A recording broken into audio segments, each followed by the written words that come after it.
بسم اللہ الرحمن الرحیم۔ اردو کہانیاں اور معلومات میں خوش آمدید۔ پاکستان فضائیہ کے پہلے نامزد ہندو پائلٹ راہل دیو کون ہیں؟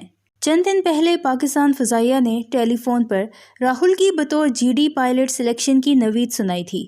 ان کی باضابطہ نامزدگی ہونا ابھی باقی ہے، مگر یہ ایک اعزاز سے کم نہیں۔ راہل دیو ہندوؤں کی بھیل ذات سے تعلق رکھتے ہیں۔ ہندو مت کے نظام میں اس ذات کو نچلی ذات یا اچوت کہا جاتا ہے۔ 19 سالہ راہل کا تعلق صحرائے تھر کے ایک چھوٹے سے مضافاتی گاؤں بامبن ٹوبو سے ہے۔ یہ گاؤں ضلع تھرپارکر کی تحصیل نگر پارکر میں واقع دلدلی علاقے رنکچ کے کنارے پر واقع ہے۔ بارشوں میں پانی سے بھر جانے والا یہ صحرائی گاؤں جدید دور میں بھی بجلی اور پکے راستے سے محروم ہے۔ مقامی افراد کے مطابق یہ گاؤں 200 سال پرانا گاؤں ہے، جس میں سب رہائشی آپس میں قریبی رشتہ دار ہیں۔ راہل اپنے گاؤں سے پرائمری تعلیم حاصل کرنے کے بعد سندھ کے تیسرے بڑے شہر میرپور خاص کے نزدیک ڈگری شہر چلے گئے، جہاں 9ویں جماعت میں انہوں نے وفاقی وزارت برائے سائنس اور ٹیکنالوجی کے ذیلی ادارے پاکستان سائنس فاؤنڈیشن کی سائنس فارمنگ اسکیم نامی فیلوشپ کا امتحان پاس کیا، جس کے بعد ان کی تعلیم کا مکمل خرچہ سائنس فاؤنڈیشن اٹھاتی ہے۔ انہوں نے میٹرک اور FSC کا امتحان ڈگری شہر سے مکمل کرنے کے بعد پاکستان فوج کا انٹر سروسز بورڈ کا امتحان دیا، جس کے بعد انہیں پاکستان فضائیہ سے فون آیا کہ ان کی بطور GD پائلٹ سلیکشن ہو گئی ہے۔ راہل کے 5 بھائی اور 4 بہنیں ہیں، جن میں سے 3 بھائی اسلام آباد میں مقیم ہیں۔ ان میں سے ایک بھائی ایک تعلیمی ادارے میں پروفیسر، دوسرے اسلام آباد کے ایک ہسپتال میں کام کرتے ہیں، جبکہ ایک بہن کوئٹہ میں میڈیکل کی طالبہ ہیں۔ 1990 تک عمرکوٹ اور میرپور خاص ضلع تھرپارکر کا حصہ تھے، جس کا صدر مقام میرپور خاص شہر تھا۔ 31 اکتوبر 1990 کو اتنے بڑے ضلع کو 2 اضلاع میرپور خاص اور تھرپارکر میں تقسیم کر دیا گیا اور تھرپارکر کا صدر مقام مٹھی بنا دیا گیا۔ بعد میں عمرکوٹ کو 17 اپریل 1993 کو ایک الگ ضلع بنایا گیا۔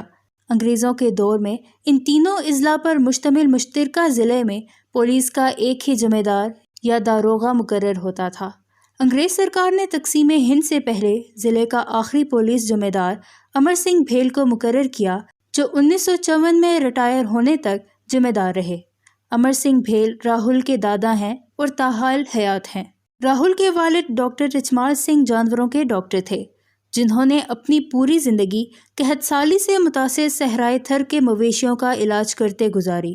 سندھ حکومت نے ان کی خدمات کے بدلے تھرپارکر ضلع کے اسلام کوٹ شہر میں واقع واحد ہسپتال کا نام ان کے نام سے منسوب کرتے ہوئے ڈاکٹر رچمال سنگھ ہسپتال اسلام کوٹ رکھ دیا۔ وہ 2016 میں انتقال کر گئے۔ یہ بہن بھائی ہر سال اپنے والد کی برسی پر گاؤں میں ایک مفت کیمپ لگاتے ہیں، جس میں ہزاروں مویشیوں کا مفت علاج کرتے ہیں۔ کیونکہ ان کے والد نے اپنی پوری زندگی مویشیوں کا علاج کرتے گزاری، لہٰذا وہ ان کی آتما کی شانتی کے لیے یہ کیمپ لگاتے ہیں۔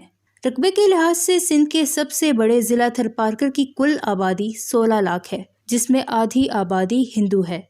ضلع تھرپارکر سے اکثر پاکستان کے پہلے ہندو کی تقرری جیسی خبریں آتی رہتی ہیں۔ 2014 میں پاک فوج میں پہلے ہندو میجر کے طور پر مقرر ہونے والے دانش دھونانی کا تعلق بھی تھرپارکر کے گاؤں مٹھوریوں سے ہے۔ پاکستان آرمی میں موجود 6 ہندو میجرز میں سے ڈاکٹر کیلاش، ڈاکٹر جیوراج اور ڈاکٹر رمیش کا تعلق بھی اسی ضلع سے ہے۔ اس کے علاوہ 2018 کے الیکشن میں قومی اسمبلی کے حلقے NA 222 تھرپارکر اللہ اکبر تحریک اور تحریک لبیک پاکستان کے امیدواروں کو ہرا کر کامیاب ہونے والے پاکستان پیپلز پارٹی کے امیدوار ڈاکٹر مہیش ملانی 2002 کی لیگل فریم ورک آرڈر میں ترمیم کے بعد پہلے پاکستانی ہندو تھے جو کسی سیٹ پر الیکشن جیتے۔ تھرپارکر سے ہی تعلق رکھنے والی کرشنا کماری کی سینیٹر نامزدگی کا بھی کافی چرچا ہوا تھا۔